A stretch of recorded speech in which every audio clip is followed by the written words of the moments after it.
करते थे। फरमाते हैं जब मैं मदरसे में दाखिल होता तो कोई कहने वाला मेरे दाएं तरफ बाएं तरफ से आवाज देता और कहता, ए बच्चों रास्ता छोड़ो, अल्लाह का नेक बंदा अब्दुल कादिर आ रहा है, उसे दीन की तालीम हासिल करने के लिए रास्ता साफ कर दो। वो कहने वाला कहता और बच्चे रास्तों से हट जाते, मेरे मदरसे में जाने का रास्ता बिल्कुल क्लियर हो जाया करता था। ये उस जमाने की बात है। हजरत गौसे पाक रज़ियल्लाहु ताला अन्हु का एक वाकया जो गुनियतुत तालिबीन में है। फरमाते हैं कि हजरत गौसे पाक रज़ियल्लाहु ताला अन्हु मदरसे में पढ़ रहे थे। अपनी किताबों का जो झोला था, जो बस्ता था, सामने रखे हुए तालीम ले रहे हैं। अचानक चेहरे का रंग बदला, हैयत बिल्कुल चेंज हो गई। आपके चेहरे पर जलाल का असर तारी हुआ, पसीने में शराबोर हो गए, पूरा चेहरा भीग गया और आपने अपना दस्ते अक़दस, अपना हाथ उस बस्ते के नीचे डाला। थोड़ी देर के बाद जब हाथ बाहर निकालते हैं, सारे बच्चों ने देखा कि आपका हाथ पूरा का पूरा पानी से भीगा हुआ है, तर है और उंगलियों से पानी के कतरात टपक रहे हैं। ये मंजर सारे बच्चों ने देखा, आपके साथियों ने देखा, पढ़ने वाले तलबा ने देखा, मगर चेहरे पर जो जलाल था, जो हैबत थी, उसको देखकर किसी में जुर्अत न हुई कि अब्दुल कादिर से ये पूछे कि ए अब्दुल कादिर, ये कैफियत मुतगय्यर क्यों है? कोई नहीं पूछ सका। थोड़ी ही देर के बाद एक काफिला आया जो समंदरी इलाके से सफर करके आ रहा था। मुसाफिरों का एक काफिला मदरसे में पहुंचा और पहुंचते ही उनके सरदार ने कहा, अब्दुल कादिर जिलानी कौन है? हम उनसे मिलना चाहते हैं। बच्चों ने कहा, वो देखो, वो जो बैठा हुआ दीन की तालीम ले रहा है, उस्ताद के करीब बैठा है, वही अब्दुल कादिर जिलानी है जो शहरे जिलान का रहने वाला है। लोग करीब आए, उस्ताद मोहतरम की मौजूदगी में उन्होंने हजरत शेख अब्दुल कादिर जिलानी की का शुक्रिया अदा किया और कहा, हुजूर वाला, जब हम अपने शहर से चले थे, हमारे पीरो मुर्शिद ने हमसे कहा था, जिस इलाके में तुम जा रहे हो उस इलाके की गौसियत अब्दुल कादिर जिलानी को रब ने अता फरमा दी है। अगर उस इलाके में तुम्हें कोई परेशानी लाहिक हो तो तुम या शेख अब्दुल कादिर जिलानी बगदादी के नाम से निदा करना और अल मदद कह करके उन्हें पुकारना। अल्लाह के करम से उन्हें इतनी कुव्वत हासिल है कि वो अपने मुरीदों की मदद करते हैं, अपने चाहने वालों की दस्तगीरी फरमाते हैं। हजरत शेख अब्दुल कादिर जिलानी ने अल्लाहु अकबर किस तरह दस्तगीरी फरमाई। उन मुसाफिरों ने कहा कि जब हमारी कश्ती दरिया के अंदर थपेड़ों से लड़ रही थी, मौजों से टकरा रही थी, एक तूफान आया, कश्ती डूबने जा रही थी, हमने पीरो मुर्शिद की नसीहत के मुताबिक या शेख अब्दुल कादिर जिलानी शैअन लिल्लाह अल मदद का नारा लगाया। दरिया के अंदर से एक हाथ नमूदार हुआ, एक हाथ निकला और उसने उठाकर हमारी कश्ती को साहिल पर पहुंचा दिया। हम बड़ी आसानी से दरिया के किनारे आ गए। अब्दुल कादिर जिलानी, हम आपके दामने करम से लगने आए हैं, क्योंकि आपकी वो करामत थी जिसने हमारी जान बचाई है। ये जान भी आपका सदका है, ये जिंदगी भी आपका सदका है, ये सब कुछ आपके नाम हम निछावर करने आए हैं। हजरत शेख अब्दुल कादिर जिलानी का ये मामला जब सामने आया, सारे मदरसे के तलबा और उस्ताद ने जान लिया कि अब्दुल कादिर का वो हाथ जो बस्ते के नीचे गया था, वो दरअसल बस्ते में नहीं बल्कि वो दरिया के अंदर गया था, जिसने मुसाफिरों की कश्ती को उठाकर साहिल दरिया ला करके डाल दिया था। नारे तकबीर, नारे रिसालत, जश्न ईद मिलादुन नबी, जश्न गौसुल वरा, फैजाने गौसुल वरा, औलियाए किराम, नारे तकबीर, नारे रिसालत। गौसे पाक रज़ियल्लाहु ताला अन्हु ने अपनी तालीम मुकम्मल की, फिक़्ह, तफसीर, हदीस और सारी की सारी जो दीनी तालीमात थी मुकम्मल किया, फतवा नवेसी का काम भी आपने किया, दरसो तदरीस का काम भी आपने किया।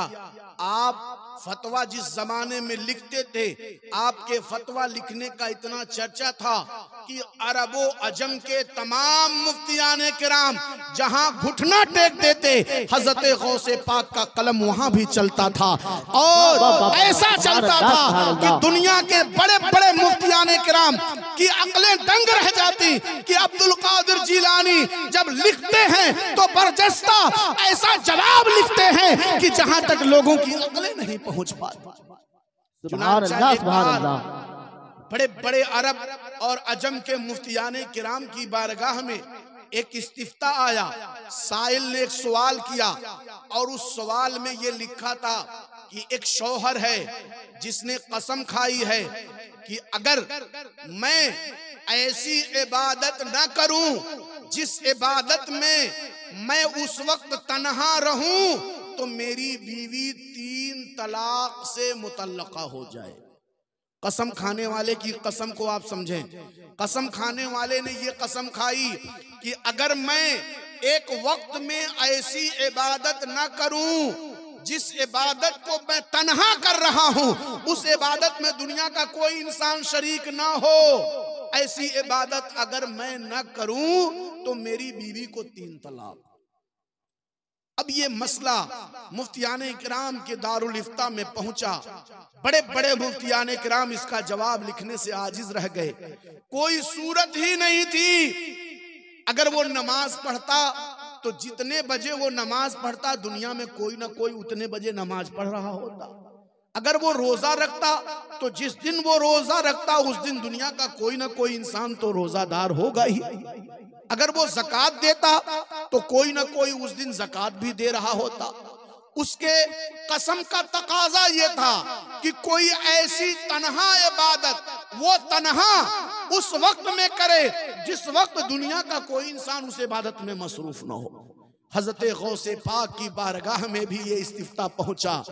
आपने फरमाया कोई हरज नहीं है, एक सूरत ऐसी है कि वो इबादत तन्हा करेगा और उस इबादत में दुनिया का कोई इंसान शरीक ना होगा और उसकी बीवी पर तलाक भी वाक़े ना होगी। मुफ्तियाने किराम इकट्ठा हुए, अर्ज किया हुजूर बता दिया जाए आखिर वो कौन सी इबादत है जिसमें दुनिया का कोई इंसान शरीक नहीं होगा और ये तन्हा उसे कर जाएगा। हजरत शेख अब्दुल कादिर जिलानी बगदादी रज़ी अल्लाह ताला अन्हु फरमाते हैं, इस कसम खाने वाले शख्स को काबे मुअज़्ज़मा ले जाया जाए, हरम शरीफ ले जाया जाए, पूरे मताफे काबा को खाली करा लिया जाए, जहां तवाफ किया जाता है मस्जिद हराम शरीफ में, काबे मुअज़्ज़मा में, काबे मुअज़्ज़मा के इर्द गिर्द कोई इंसान न रहे और ये तन्हा काबे का तवाफ करे और कोई काबे का तवाफ न करे। ये एक ऐसी इबादत होगी कि वो तन्हा इस इबादत में मशगूल होगा, ना दुनिया का कोई इंसान इस इबादत में वहां हो सकता है और काबे के अलावा कोई जगह है भी नहीं जहां वो काबे का तवाफ करता। एक ही काबा है, एक ही जगह है, एक ही शख्स करेगा। इस तरह उसकी इबादत तन्हा हो जाएगी और उसकी इबादत में कोई शरीक भी ना होगा और उसकी बीवी उसकी तलाक में बाकी भी रह जाएगी। सुभान अल्लाह, सुभान अल्लाह। चुनांचा वो शख्स बेकरार हुआ और भागता हुआ काबे मुअज़्ज़मा पहुंचा। उसने हजरत के हुक्म के मुताबिक काबे का तवाफ किया, उसका तवाफ भी पूरा हुआ, इबादत भी मुकम्मल हुई और कोई शख्स उस इबादत में शरीक भी नहीं रहा। इस तरह उसकी बीवी उसके तलाक होने से और उसके निकाह से निकलने से बच गई। सारे मुफ्तियाने किराम दंग रह गए कि आखिर ये मसला दुनिया के किसी और मुफ्ती के दिमाग में क्यों नहीं आया, ये हल किसी और आलिम के दिमाग में क्यों नहीं आया। हुजूर गौसे समदानी, महबूबे सुबहानी, कुतबे रब्बानी सैयदना शेख अब्दुल कादिर जिलानी बगदादी रज़ी अल्लाह ताला अन्हु का मामला ये था कि जब आप वाज फरमाते, पहले तो आप वाज से बहुत दूर रहते, यानी लोगों को बयान देने तकरीर करने से आप बहुत बचते। चुनांचे फरमाते हैं, बहजतुल असरार शरीफ में है, कलायदुल जवाहिर नाम की जो किताब है, मनाक़िबे गौसे पाक की, उसमें भी सफ़ा नंबर 11 पे ये वाक़या दर्ज है। फरमाते हैं कि मैंने ख्वाब में हुजूर नबी रहमत सरवरे दो आलम सल्लल्लाहु अलैहि वसल्लम की ज़ियारत की, नाना जान का दीदार हुआ, मुस्तफ़ा जान रहमत तशरीफ लाए। फरमाया बेटा अब्दुल कादिर, तू लोगों के सामने बयान क्यों नहीं करता, लोगों के सामने खिताब क्यों नहीं करता। हजरत शेख अब्दुल कादिर जिलानी फरमाते हैं हुजूर मैं अजमी हूँ, यहाँ लोग अरबी हैं, अजमी अरबियों के दरमियान क्या खिताब करेगा। अरब के अलावा दुनिया के रहने वाले तमाम मुल्कों के लोगों को अजमी कहा जाता है, और जो अरब के लोग हैं उन्हें अरबी कहा जाता है। आपने फरमाया अरबी के दरमियान रहकर ये अजमी क्या खिताब फरमाएगा। हुजूर नबी पाक सरवरे दो आलम ने फरमाया अब्दुल कादिर अपना मुंह खोलो। आपने मुंह खोल दिए। आकाए दो आलम ने अपना लुआबे देहन यानी अपने मुंह का लुआब हजरत गौसे पाक के मुंह में डाला और फरमाया जाओ लोगों को इंजारो तखवीफ दिलाओ, अल्लाह का खौफ दिलाओ और दीन की तबलीग लोगों के दरमियान करो। फरमाते हैं इतने ही में हजरत मौला अली कर्रमल्लाहु वजहुल करीम का दीदार हुआ, आप भी तशरीफ लाए। फरमाया बेटा मुंह खोलो। उन्होंने 6 मरतबा अपना लुआबे देहन मेरे मुंह में डाला और फरमाया बेटा जाओ लोगों को दीन का वाज करो, दीन का बयान करो। पूछा हजरत मौला करमल्लाहु वजहुल करीम से कि आपने 6 मरतबा क्यों? कहा नबी पाक ने 7 मरतबा डाला है, इसलिए अदबन और ताजीमन मैंने 6 मरतबा डाला है ताकि रसूल पाक की बराबरी का दावा न हो जाए। कोई दुनिया का इंसान ये न सोचे कि मौला अली रसूल पाक की बराबरी करना चाहते हैं। जब दामादे रसूल हजरत मौला अली बराबरी की नहीं सोचते तो ये दुनिया का इंसान बराबरी की कैसे सोच सकता है। हजरत गौसे पाक रज़ी अल्लाह तआला अन्हु फरमाते हैं फिर मैं बेदार हुआ, मैंने वाज का ऐलान किया। बाद नमाज ज़ुहर लोग इकट्ठा होने लगे, इतनी ज्यादा तादाद में लोग आए, मस्जिद भर गई, ईदगाह में लोग पहुंच गए, ईदगाह भी भर गई, बहुत कसीर मजमा हुआ। आपने वाज कहना शुरू किया, 70,000 से ज्यादा का मजमा था। और हजरत गौसे पाक जब वाज फरमाते, बयान करते करते इल्मे हदीस, इल्मे कुरान, इल्मे फिक्र के तमाम मसाइल जब बयान कर लेते तो फरमाते अब तक काल चल रहा था, अब हाल चलेगा, अब हाल चलेगा। काल खत्म हुआ, हाल शुरू हुआ। जब ये फरमाते लोगों के रोंगटे खड़े हो जाते, विजदानी कैफियत तारी होती, जिसमें कपकपी तारी होती और एक एक महफिल से 70-70 जनाजे उठाए जाते, 70-70 लाशें उठाई जाती। कोई अपना कपड़ा फाड़ता, कोई बुर्गे बिस्मिल की तरह तड़पने लगता, कोई बगैर पानी के मछली की तरह से तड़पड़ाने लगता, कोई कपड़े फाड़ लेता, कोई जंगलों की तरफ चला जाता, कोई दुनिया से ताल्लुक तोड़ लेता और सैकड़ों सैकड़ों जनाजे महफिले बयान से, महफिले वाज से उठाए जाते। क्यों? हजरत गौसे पाक का बयान सुनने वाले इतनी बेखुदी की कैफियत में आ जाते कि अपने आप को अल्लाह की खशियत में फना कर दिया करते थे। ये हाल था हजरत गौसे समदानी महबूब सुबहानी सैयदना शेख अब्दुल कादिर जिलानी रहमतुल्लाह अलैह के बयान का। चुनांचे हजरत गौसे पाक रज़ियल्लाहु ताला अन्हु का एक बड़ा ही मशहूर वाकया है। आप हजरात उस वाकये को बारहा सुन चुके हैं। उसी बगदाद की सरजमीन पर जहां हजरत गौसे पाक रज़ियल्लाहु ताला अन्हु रहा करते थे, जहां आपकी खानकाह थी, आपका लंगर खाना था। हर 11 तारीख को गुरबा मसाकीन को आप इकट्ठा करते, लंगर इकट्ठा करते और उस खास तारीख में तमाम गरीबों मिस्कीनों को दावत आम होती, सब के सब आपके लंगर से खाते। हजरत गौस फरमाते जो मेरे लंगर से खाएगा मैं उसकी सिफारिश के लिए तैयार हूं। मैं उसकी मदद के लिए तैयार हूं। चुनांचा उसी बगदाद के इलाके में शहरे जीलान से कुछ दूरी के वाक़े पर एक नौजवान था जिसके बाप का इंतकाल हो गया। वो इकलौता बेटा था, उसका और कोई न भाई था न कोई बहन थी। बाप का इंतकाल हुआ, सारी जायदाद प्रॉपर्टी बेटे के हिस्से में आई। उसने बाप के लिए इसाले सवाब किया, गरीबों मिस्कीनों को खिलाया, कपड़ा पहनाया, सारे कारे खैरात कर डाले, मगर उसके बावजूद उसके दिल को तसल्ली न हुई। बाप को ख्वाब में देखा, बाप कह रहा था, बेटा मैं तो दुनिया से कूच कर गया, मेरी सारी कमाई तुझे मिल गई, मगर क्या तुझे मेरी बख्शिश की फिक्र नहीं है? मैं गुनाहों के दलदल में फंसा हूँ, फरिश्ते मुसलसल अजाब दे रहे हैं, कब्र मुझ पर तंग हुई जा रही है, कलेजा मेरा एक दूसरी जानिब से दबाया जा रहा है, पिसलियां हड्डियां मेरी चूर चूर हो रही हैं। मेरे बेटे मेरी बख्शिश का सामान तैयार कर, मेरे लिए दुआए मगफिरत कर। सुबह उठा, फिर बाप के लिए उसने कारे खैर किए, गरीबों मिस्कीनों में मालो दौलत बांटा, मगर फिर दूसरी रात आई, उसने फिर बाप को ख्वाब में देखा, परेशान हाल, बाल बिखरे हुए, मैले कुचैले कपड़े हैं, बिल्कुल परेशानी की कैफियत है, और बाप अपना दर्द और कर्ब सुना रहा है और मगफिरत के लिए इससे कह रहा है कि मेरी मगफिरत और बख्शिश का सामान तैयार कर। बेटा सुबह उठा, फिर परेशान हुआ, फिर लोगों से उसने पूछे, लोगों ने उसे खैरात के तरीके बताए।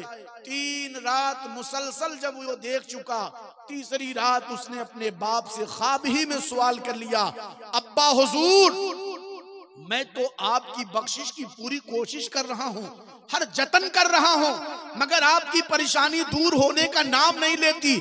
बात क्या है? आपका गुनाह क्या है? क्या आपने किसी का हक मारा है? क्या किसी की गिबत की है? किसी का माल दबाया है? किसी का हक हल्पा है? बताइए, मैं उसको उसका माल लौटा दूं ताकि आप अजाब कब्र से महफूज हो जाएं। बाप ने कहा, बेटा बात ऐसी नहीं, गुनाहों की गठरी बहुत बड़ी है, पाप का घड़ा भर चुका है, गुनाहों की कोई गिनती और कोई शुमार नहीं है, मगर मेरी बख्शिश और मेरी मगफिरत में कोई आसानी नहीं हो रही है। जो कुछ तू कर रहा है उससे कुछ सहूलत तो हो रही है, अजाब में कमी तो आ रही है, मगर अजाब बिल्कुल खत्म नहीं हो रहा है। कहा तो फिर क्या करूं? कहा शहरे जीलान चला जा, वहां अल्लाह का एक नेक बंदा है जिसका नाम अब्दुल कादिर जीलानी है, उससे जाके गुजारिश कर, इल्तिजा कर और उससे अर्ज कर कि वो रब की बारगाह में मेरी बख्शिश की दुआ करे। अल्लाह का वो मुकर्रब बंदा है, अगर उसने हाथ उठा लिए तो अल्लाह ताला जरूर उसकी दुआओं के सदके मेरी मगफिरत फरमा दे। बेशक, सुभान अल्लाह, सुभान अल्लाह। नारे तकबीर। नौजवान बाप नारे रिसालत घर से चला, चलते हुए हजरत गौसे पाक के दयार में आया, लोगों से पता पूछा, लोगों ने शेख अब्दुल कादिर जिलानी की बारगाह में पहुंचा दिया, सारा माजरा सुनाया। हजरत शेख अब्दुल कादिर जिलानी फरमाते हैं, ठीक है मैं तेरे बाप की मगफिरत की दुआ करूंगा। आंखें बंद की हैं, काफी देर तक आंख बंद रही, जब आंख खुली, मुराकबे की कैफियत खत्म हुई तो आपने फरमाया, तेरा बाप बड़ा पापी था, मैंने उसके नामे आमाल को देख लिया है, अल्लाह अज़्ज़ा वजल के फजलो करम से मेरी निगाहों ने उसकी कैफियत देख ली है, मैं तेरे बाप के लिए दुआए मगफिरत नहीं कर सकता। वो गिरने लगा, मन्नत समाजत करने लगा, रोने लगा। हजरत गौसे पाक ने फरमाया, तेरा बाप यकीनन बहुत बड़ा पापी था, उसके नामे आमाल में गुनाह ही गुनाह है, मगर तू उसका बेटा है, तेरी जिंदगी में उसने अगर कोई नेक अमल किया हो, कोई बड़ी नेकी तुझे याद हो, तो वो नेकी मुझे बता ताकि उस नेक अमल के सदके रब की बारगाह में मैं इल्तिजा करूं, मैं दुआ करूं, हो सकता है अल्लाह उसकी उस बड़ी नेकी के सदके उसकी मगफिरत कर दे। हजरत गौसे पाक ने फरमाया, कोई नेक अमल बता जो तेरा बाप करता था। उस बेटे ने कहा मुझे कोई ऐसा काम याद ही नहीं है, न वो उलमा के करीब था, न वो सूफिया के करीब था, न इम्मा के करीब था, न दीन के करीब था, न शरीयत के करीब था, कौन सी नेकी बताऊं। हजरत गौसे पाक ने फरमाया ये बता तेरा बाप कभी मेरे लंगर से तबर्रुक लिया? तेरे बाप ने मेरे लंगरे गौसिया का तबर्रुक कभी खाया? कहा हुजूर कभी नहीं, कभी नहीं।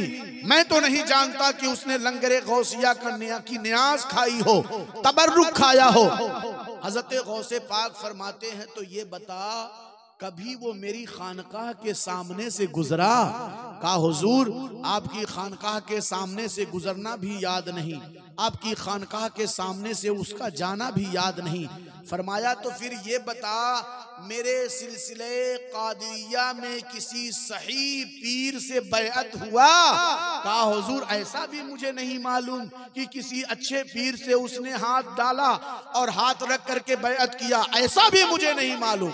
हजरत गौसे पाक फरमाते हैं न मेरे सिलसिले में बैअत है, न मेरी खानकाह में आया है, न मेरे लंगर का खाया है, तो फिर मैं रब की बारगाह में कौन सा मुंह लेकर सवाल करूं, कौन सा अरीजा और वसीला रख कर रब की बारगाह में मन्नत और समाजत करूं? जा चला जा, मैं तेरे बाप के लिए दुआ मग़फ़िरत नहीं कर सकता, रब की बारगाह में मुझे शर्म आती है ऐसे शख्स के लिए दुआ करते हुए। वो शख्स रोने लगा, कहता है हुजूर आप ही के दर पे आया हूँ, यहाँ से भी महरूम चला गया तो मर जाऊंगा, दुनिया तारीख हो गई है, अब मैं कहाँ जाऊं? अब कोई दर नहीं बचा जहां से मैं जाकर के बाप की मग़फ़िरत की दुआ करूं। हज़रत गौसे पाक हैं, आंखों को बंद करते हैं, थोड़ी देर के बाद आपके चेहरे पे मुस्कुराहट आई, आप मुस्कुराते हुए फरमाते हैं दुआ करूंगा, तेरे बाप के मग़फ़िरत की दुआ करूंगा। ये सही है कि तेरा बाप मेरे सिलसिले में बैअत भी नहीं हुआ, ये सही है कि तेरा बाप मेरी खानकाह में भी नहीं आया, ये सही है कि तेरे बाप ने मेरे लंगर की नियाज नहीं खाई, मगर ये भी सही है कि मेरे चाहने वाले का एक चाहने वाला है जो मुल्के शाम में रहता है, तेरे बाप का वहां से तिजारती कारोबार है, तेरा बाप मेरे चाहने वाले को चाहता था, मेरे दीवाने का दीवाना था, मेरे मुहिब का महबूब था। ये एक जरिया है रब की बारगाह में, इसी को मैं वसीला बनाकर तेरे बाप की मग़फ़िरत करूंगा। अगर रब ने चाहा तो तेरे गुनाहों के पाप धुल जाएंगे, तेरे बाप की मग़फ़िरत हो जाएगी। हाथों को उठाया हज़रत गौसे पाक ने, रब की बारगाह में लौ लगाई और अर्ज़ किया मौला माबूद हकीकी, दुनिया के पालने वाले, इसका बाप जो दुनिया से जा चुका है ये 1000 गुनाहों में था, मगर मौला मेरे चाहने वाले का चाहने वाला था, मेरे दीवाने का दोस्त था। अगर ये निस्बत तुझे पसंद हो तो मौला उसको अज़ाब क़ब्र से छुटकारा अता फरमा दे। सुभान अल्लाह, सुभान अल्लाह। उस नौजवान ने बयान किया कि उसके बाद मैंने अपने बाप को जब भी देखा तो सफेद लिबास में मलबूस, साफ और शफाफ चेहरा, खिला हुआ उसका नूरानी चेहरा, और एक बाग और बगीचे में जलवा फरमा देखा, जिससे मैंने महसूस किया कि रब ने मेरे बाप के गुनाहों की मग़फ़िरत फरमा।